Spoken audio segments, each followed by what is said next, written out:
What's up, ladies and gentlemen? It's Danny with the Card Guys here, bringing you my 5th place Pensacola Regionals Blue Baby deck profile. So I ended up going 3 wins, 0 losses, and 2 draws. The draws were completely my fault, no fault of the deck or anything like that.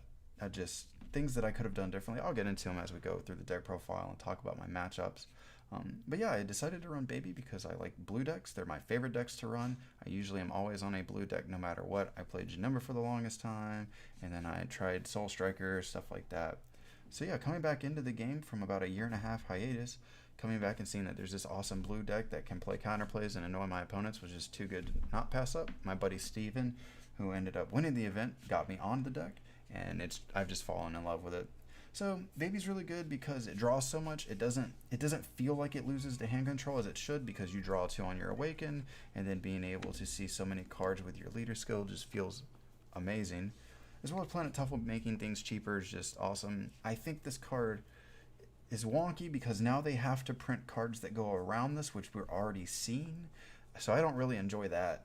So maybe they should have changed it, but it is what it is. The activate main is you can add 1 from your life, put 1 at the bottom of your deck. I don't think that's particularly amazing. I only use it going from 5 to 4. But yeah, let's get into the deck profile.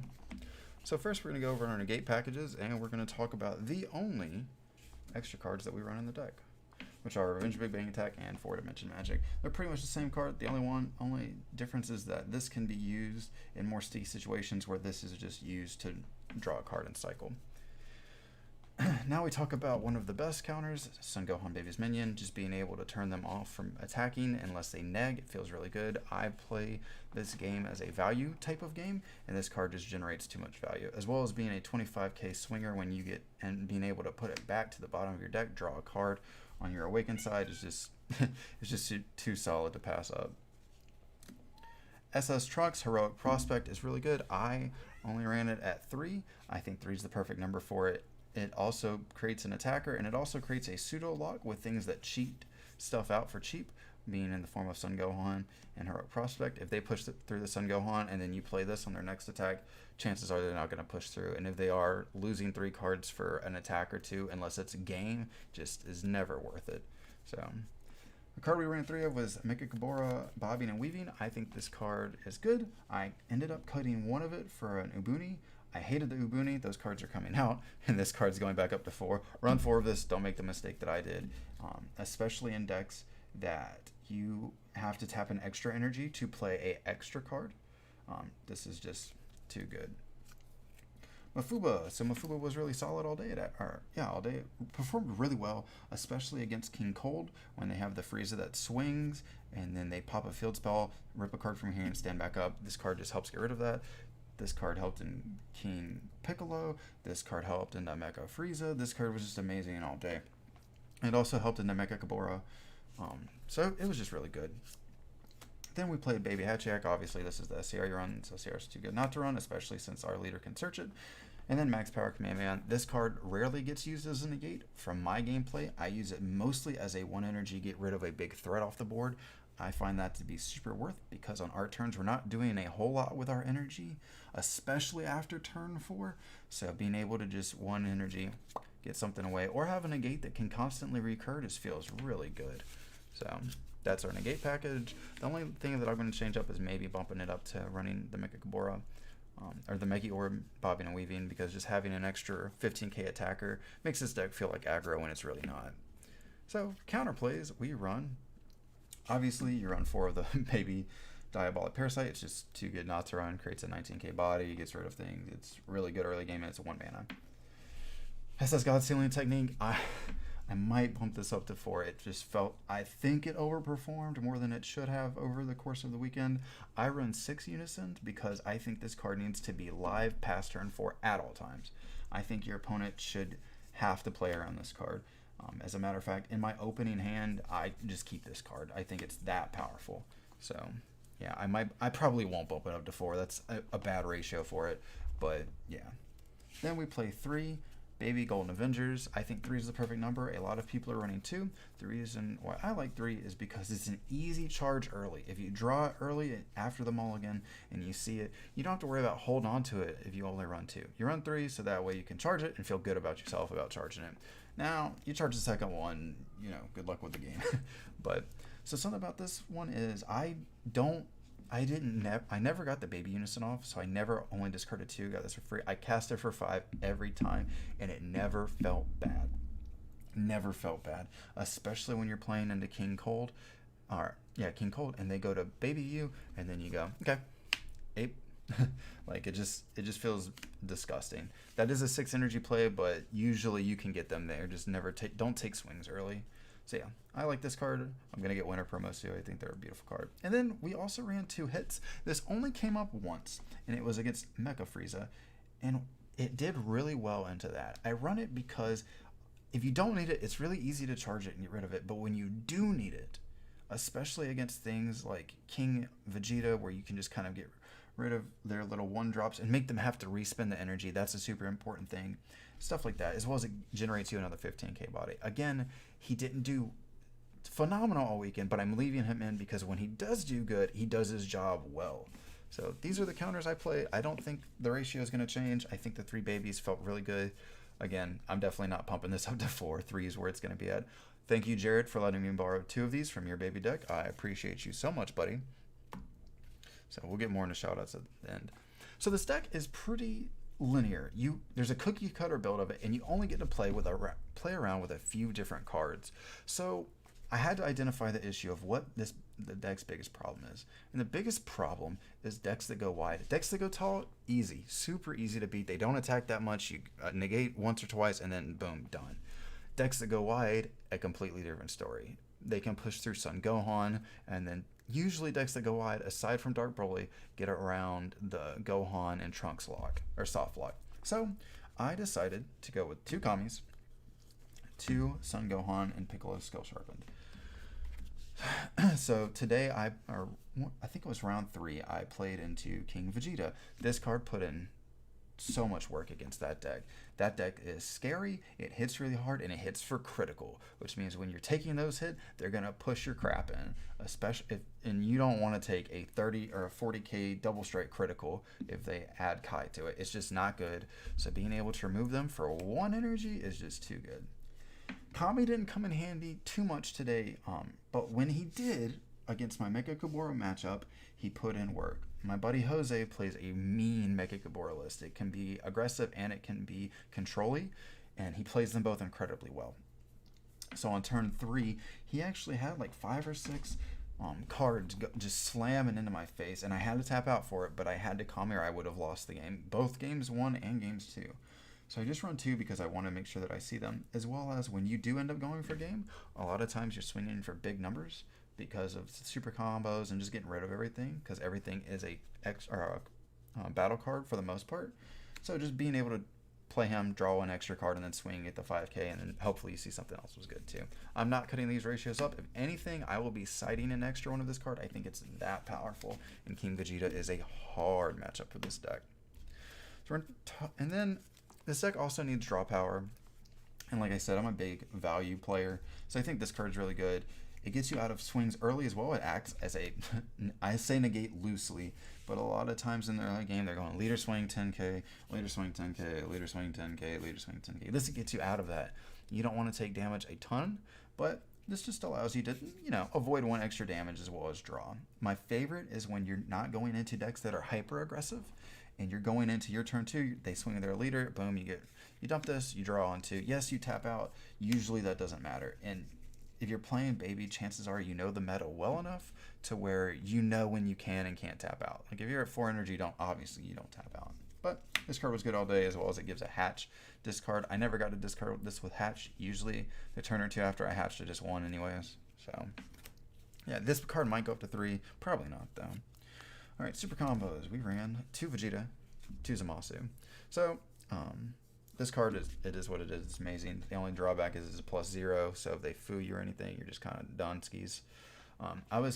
We went to the restaurant with a bunch of the people who did really well, just friends and stuff like that. And my friends were all kind of roasting me on this card for why am I playing this card? There's other cards that are better. And while I am going to try out the Zeno because I can see merit in the Zeno, this card did put in work all day. Against Dark Broly, it allowed me to avoid a leader swing and then rest one of their things.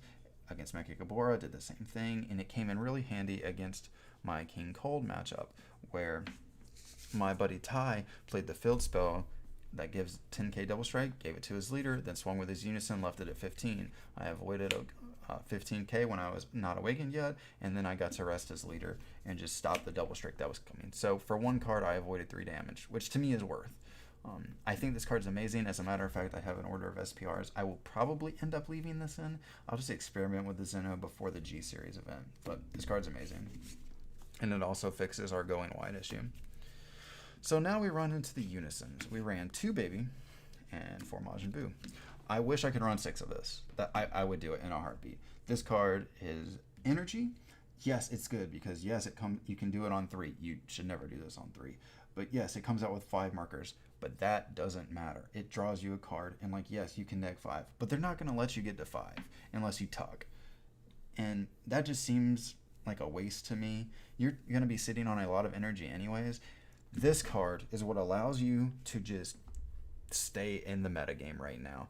This card is double strike, blocker, activate main, draw a card, and then on your opponent's next turn, you switch up a mono energy and you switch this card to active. And then, not only does this block, not only is it a 20k, so they're probably not going to combo when they do it just to spin off cards. No, when they attack with a battle card, you can bounce something else.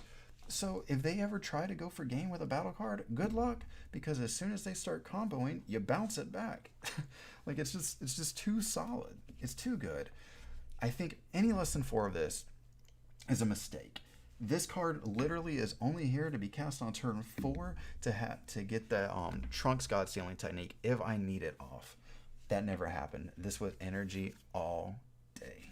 So I'm still going to play 2 because I still think turn 4 you have to see a Unison if you want to stay relevant. The game where I saw this on turn 6, I didn't even feel good. I just had so many negates, and I happened to get both Gohan and Piccolo's in my hand against King Vegeta.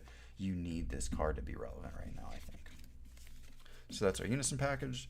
Next up, we're going to go for our boss monster / midrange. We ran 2 Abuni, 1 Fu, 1. This card did not do well for me. I only was going to cast it once. And then I was like, wait a second. I would rather, it's turn 5. I'd rather just cast this, another one of this, because my one that I had only had a 1 Unison token on it. So I might as well just cast this again. So I energy this, cast this, and that was the end of story. It was that hard of a decision to make. So this card's going to get cut. This might be another Meki Orb, and then I'm not sure what this might just come out. I might put in another Ape.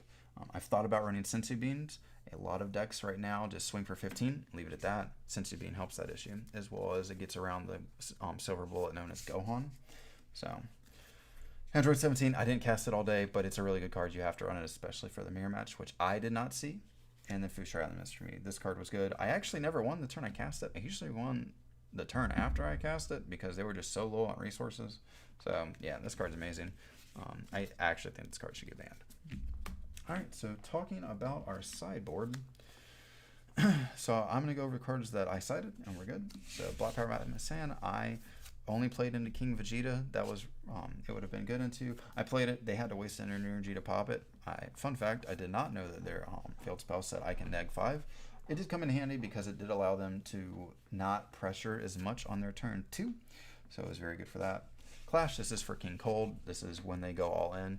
It's a good way to bait things too. You negate their unison swing when you're at 3 and you know they're going for game, and then they boo you, and then you go, and then you let them combo. You look a little sad, play a little mental game with them, and then whammo blammo, you play this, and then you look as they've dumped their hand on you, and they can do nothing. It came in. It didn't get any play though, but I recognize it's amazing. It will stay. This card's great. I don't know.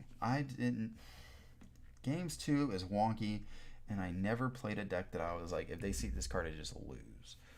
I should have put this in against Mecha Frieza, and on their going into turn 6, I should have called Fu Shrouded in Mystery. I did not. What an idiot I was. It cost me a game. So this card will stay in, and I'll just get better at playing it. This card's amazing. This card's good for the mirror match. That's all it's going to be good for. I decided in 1 because there was 3 Blue Baby players. One was my friend Steven. I don't remember the other one. He's a part of FOE or XPPG. He's really good. He's really nice. So yeah, I played this just in case I happen to run into them. This card's really good for decks that go wide, like we talked about. This card put in work into King Vegeta. It did a lot. Seeing this in a Sun Piccolo or two is amazing, as well as then having a 25 body. Then we talked about the boss monsters. I put in an extra one against the mirror match, or any kind of control matchup. This came in a lot. This was really good. Obviously, you do not cast two of them. It is used to see multiple, and then having this. I found that siding this and then charging one becomes a really good mental game because they play like you don't have it. So if they play like you can't ever see it again and then you drop it, it feels really good to do that. This is what I ran. These are the 10, 1, 2, 3, 4, 5, 6, 7, 8, 9, 10. These are the 10 cards that will stay in the sideboard. Now, for the 5 cards that didn't matter. And I hate this because I love this package. Rebirth, Justice, Full Power, Berry of Hope. So, turns out with Baby, our games go for very long, which is no fault to the Baby player, it feels like. It never feels like it's my fault the games go long. My turns are really simple. Draw, charge, attack, pass. Draw, charge, attack, pass. Usually it's just your opponent trying to figure out how to outplay you. And then you taking a little bit of time to think about what negates you need to use and where. In that format, game 1 takes a really long time. So game 2, this is not as good. It's good going first. It's not good going second. Usually you win game 1 with this deck, so you're never going to go second, and the games are never going to go to game 3. This card's trash. It puts them back in their hand. Why would you ever play this card? I'm an idiot for even running that. Yeah, it draws too. Like 4 energy, because it's 4 energy, because the cards you care about is the yellow card that makes you pay an extra for extra cards. So like this is 4 energy to draw 2 card. Like, great, cool. I'm an idiot for that. I wasted a slot. What these will probably end up being is if I don't side in, if I don't play Senzu Bean in the main, I will probably put 4 Senzu Beans here and then chain something in the other side deck. So yeah, that is the list. It was really solid. So now I'll kind of go over my tournament report. So I ended up playing into round 1 was Mecha Frieza. I hadn't seen him before. He is a local though. He looked like a Magic player. The dude was dressed super nice. Like I was like, oh god, this guy's gonna kill me. Like I'm in like shorts and my TheCardGuyz jersey, and he was really good. He was playing mono yellow, so it wasn't the bean variant. So I was like, okay, he won't be super aggressive. I was wrong. Should have never thought that. The dude almost killed me on turn 3. I got game 1. Game 2 he did the Fu Shrouded, and then we were in turns at the end of game 2. So should have kept the God Sealing technique. I would have won. Completely my fault. Round 2. King Vegeta against my buddy Corey. Corey's a good friend of mine. He's a really good card game player. I don't think he had as much practice with King Vegeta as he needed into blue. He did really good. I ended up getting game 1 and then game 2 from him. It was a really solid game. The goal of when you're playing into that deck is board control, board control, board control. Make sure you're killing them every time you're playing in a Mechie Orb. If it survives, because a lot of time they play the Jiren, and then when they're leader, they just permaneg almost everything that you play. When you do that, you have to kill their board. And combo with that, our Majin Buu does a lot of work into them. Round 3, I played into Invoker. He is a local player named Cameron. The dude is really nice. He definitely has anime main protagonist hair. Dude's super cool. He had probably the prettiest Invoker deck I've ever seen, and I helped Michael Carrick Legends with his, which his is beautiful. So yeah, we did really good. Game 1, I made the biggest misplay. It turns out that their Victory Strike you can negate with extra cards. Well, I played it like it was the old Victory Strike because I haven't read that card in a year and a half, and I bounced it back with God Sealing technique, and I shouldn't have. I should have just let it stick, negated it, won the next turn with Fu Shrouded and Mystery. However, I bounced it back. It gave him an extra turn because the next turn after that, he just played it again, and then the next turn after that, he burned me for exactly 4, and I was just dead. So that didn't feel too good. It was a huge misplay on my part. Game 2, I came back with a vengeance, got him in game 2, thankfully. And then we drew, which sucked, but the Invoker matchup is really hard. It requires a lot of thought and a little bit of luck. They have to get kind of lucky. He didn't see Tournament of Power game 1, so I was like, oh man, I got this. And then I made the big goof. Round 4, I played into my buddy Jose. He's playing Mechabura, whatever that black deck is called, the Black Wish deck. That deck is insane. Absolutely insane. I don't know if it's meta right now, but he's playing the Shinron that you play for 5, give you later triple strike. And just seeing a 30k triple strike, triple attack leader that draws every time it attacks never felt good. I was scared the whole time. I ended up getting it, thankfully, by the skin of my teeth. So yeah, that was a good game. And then my last game of the day was against my buddy Ty. He was playing King Cold. He actually convinced me to pick up King Cold, which I was gonna run for the event. I switched out about a week ahead of time to Baby, so I knew what it did. Thankfully, he actually helped me with the spicy tech in the side, which didn't come in handy. Game one came down to the wire. It was like I had to think way more than I should have. He had to think a lot too, and it just came down to a little outplay that I was able to do with a monkey. And then he recognized it after the game. He's like, "Oh man, if I hadn't fallen for that, like I'd have had you." And then game two, game one took like 40, 50 minutes. So game two, he was playing really quickly. So that deck requires more combos. So he had to think a little harder on his combos, whereas mine is, oh, my turn. Okay, cool, go. So just him rushing caused him to have a rougher matchup. So yeah, I ended up getting fifth after that, not having any real losses, just draws. It was a good game. I learned a crap ton about this deck. I'm super pumped. Hopefully this doesn't get hit by the ban list, you know. I'm super pumped to take this to the G Series 5K event. I'm going to work with my buddy Steven, my buddy Mike Carrick, my buddy Ty, my buddy Jose. I'm going to work with everyone at my locals, my buddy Josh, who lent me cards as well. And yeah, get that deck nice and ready. Talk to my team, TheCardGuyz, and they're really helpful as well. So yeah, just some shout outs to TheCardGuyz, shout outs to everyone who helped me with the deck. People who loaned me some cards, Jared, Ty, Josh, people who helped me test the deck, everyone at my locals, Steven, who gave me some cool insight on the deck a little bit before, everyone who was kind of like helping me with it. It was really awesome. I'm super glad that we're doing in-person events again, and I hope to see you guys at the G Series event, and I believe it's Cocoa Beach.